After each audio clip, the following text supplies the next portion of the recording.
about issues and opportunities.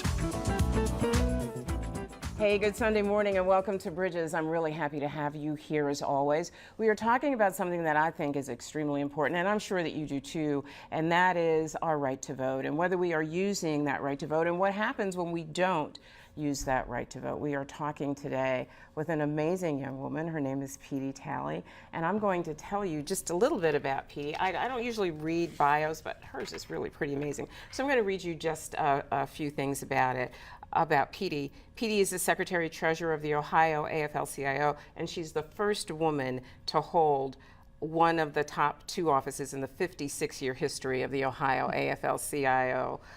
You were elected in 2002, and you've just been reelected to a fourth term. Yay, you. Thank Go, you. Petey. Thank you. You also convene a number of really important grassroots organizations, including the coalitions of labor, faith, civil, and human rights organization. And the most important thing about her conversation today that I want you to know about is that your focus on voter registration and voter rights is a nonpartisan effort. Absolutely.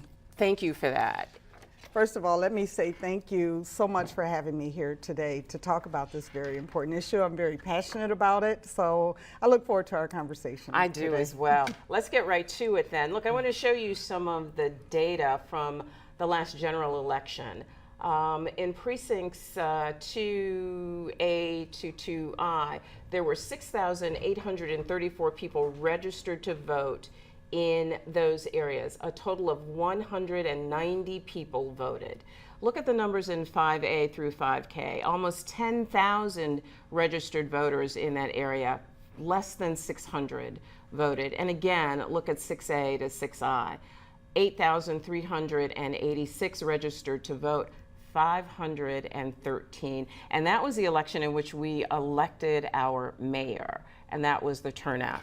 I'm appalled and heartbroken. I think we all should be heartbroken. Those numbers are dismal. The mayors of our cities are closest to our everyday lives, and yet that's the election that we vote least in. If you, I'm sure, showed a graphic of the 2012 turnout, you would see somewhere around 70% turnout, which is great, but the mayor is closest to our lives. Look at what just happened in the city a couple months ago with the water crisis. That's right. That's how important it is to make sure that we're voting in these off-election cycles, non-federal elections. Well, when you are working with the community groups and the more grassroots groups that you're working with, because frankly, the voter turnout is lower in areas that have issues of poverty and unemployment and those sorts of things that we always talk about in a group. What do you hear the reasons being for not being interested in voting? Well, it's oddly enough, I can remember doing this work in 1992, and the one thing that we heard was nobody asked me.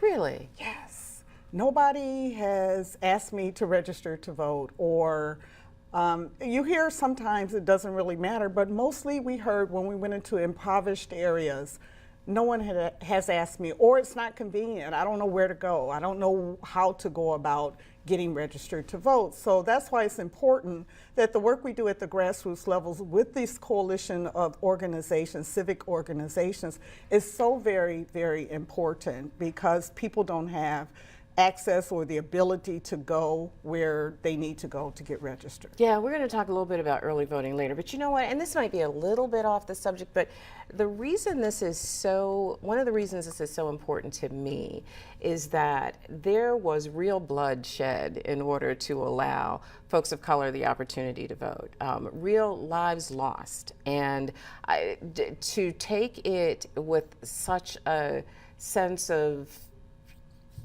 unimportance is amazing to me. I think you're absolutely right, Donnie. I think that we often forget that this right to vote this access to voting that we now have did not come easy. We have not always had it.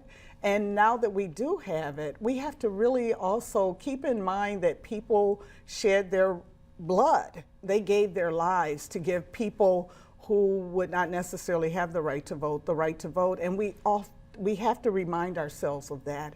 And that's why when we do voter registration drives, we often invoke the spirit of Medgar Evers or the spirit of Dr. King or the Right. spirit of Fannie Lou Hamer. Fannie Lou Hamer, absolutely. To really get people to understand this is not something that we should take very lightly. We That's should take right. it very seriously. That's right. And people tend to think that, you know, they see Medgar Evers as this highly educated person, and certainly Dr. King is this highly educated, very articulate person. But Fannie Lou Hamer was an ordinary woman living in not the best of circumstances who embraced the importance of this. So there are millions of Fannie Lou Hamers out there, and if she found it important enough to spend all of her life working for that, so should the rest of us. You know, well, the other thing that I think that people don't quite understand is that everything is political. I don't care what you think. I know nobody wants to be a politician. You know, that's such an ugly word these days, but everything that affects your life is political. Like you said, the water crisis. The water crisis, political, whether or not we have safe neighborhoods, Absolutely. political, whether or not we have child care centers and activities for our young people to do after school.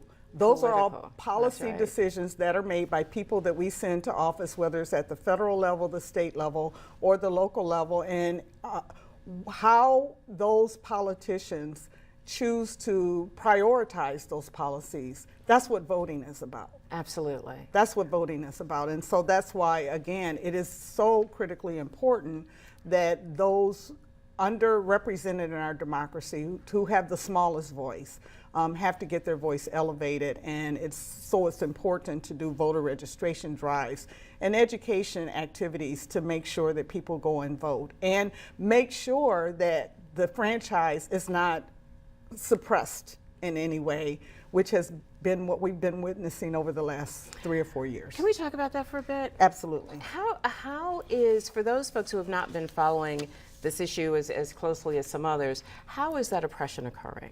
That in 2012, there was a wave of voter restriction laws that kind of got ushered in, modeled after, there was model legislation that was landed on the desk of some politicians in general assemblies across this country that attempted to roll back and restrict the rights of voting in 22 states, including Ohio. We saw the rise of voter ID laws, the rise of cuts to early voting, the rise of not counting provisional ballots. A whole host of things started to kind of lift their heads in 2010, and there was pushback.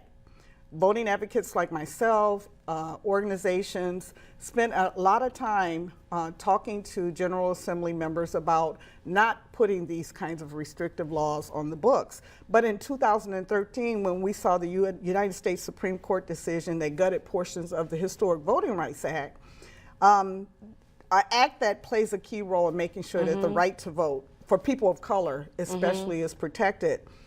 The efforts to roll back voting rights that started in 2010 became renewed again in 2014. And they are very serious.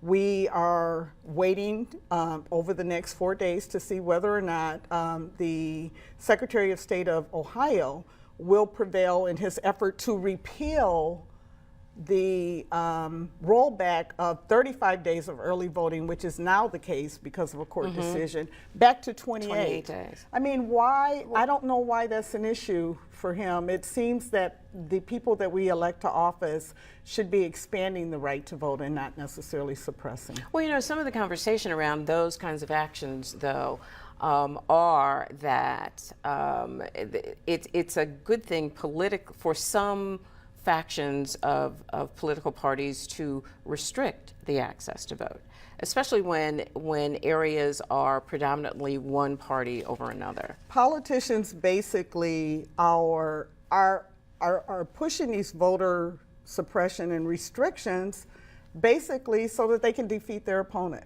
I mean, or they can advantage their political party, and it's wrong. So the right of Americans to vote is actually a pawn in some political game here? I think it always has been, but I think we're seeing it more and more and more. In 2000, After the Florida debacle, I had the opportunity to travel to Florida where I counted hanging chads and dimple chads. Oh, that Florida debacle. I was going to say, which Florida debacle? Okay, that one. Okay. And I couldn't help but wonder while I was there in Florida, looking at what went wrong in that election, what is the state of voting in Ohio? And I came back to Ohio and learned that that same year, 123,000 provisional votes had been cast, but not necessarily counted because no one really was pushing the issue. So all of those people all of those people who voted provisionally did not necessarily have their votes counted. We don't know because I'm not sure it was being tracked. It is now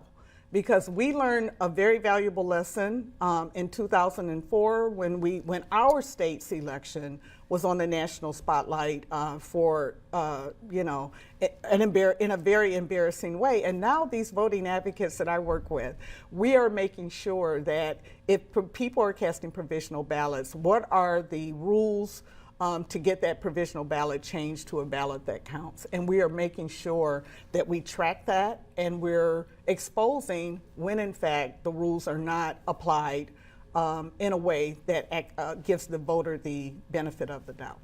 That is so disheartening and so frightening to me. I've actually heard that conversation before about boxes of provisional ballots being found after elections and people being told that they couldn't vote, they had to vote provisionally when they absolutely were eligible to vote. Absolutely. I mean, I think the politicians that are pushing these restrictive laws are doing so under this false premise of voter fraud. Now, advocates like myself, we don't want to see voter fraud in the system. But voter fraud is not an issue. Right, in the it's system. not an issue. It's not an issue. But if it is, we believe it is important to stop voter fraud. But it's not, voter fraud is not just about impersonating another voter or double voting. It's also about this manipulation of the voting laws because they don't want to answer to people or voters who may not like their policies or may not support them. It is as fraudulent as someone voting, impersonating someone else to order a voter purge that remove eligible people who are eligible to vote from the rolls, add chaos around Election Day, and even, I think it's fraudulent, I think there's something wrong with appealing court decisions so close to the start of early voting period. Right, so you deliberately interfere with the process. We've got 4 days before early vote starts, and yet our right to vote starting on Tuesday, September 30th, is being appealed by the highest election administrator in the country, in the state. Hold on to that thought, okay? We're going to go away for a second. I want to let you know that I spoke to the Board of Elections on Friday. They do intend to start, as of Friday, they do intend to start early voting on Tuesday, which would be September 30th. But I'll have more information for you about that when we return. Please go nowhere.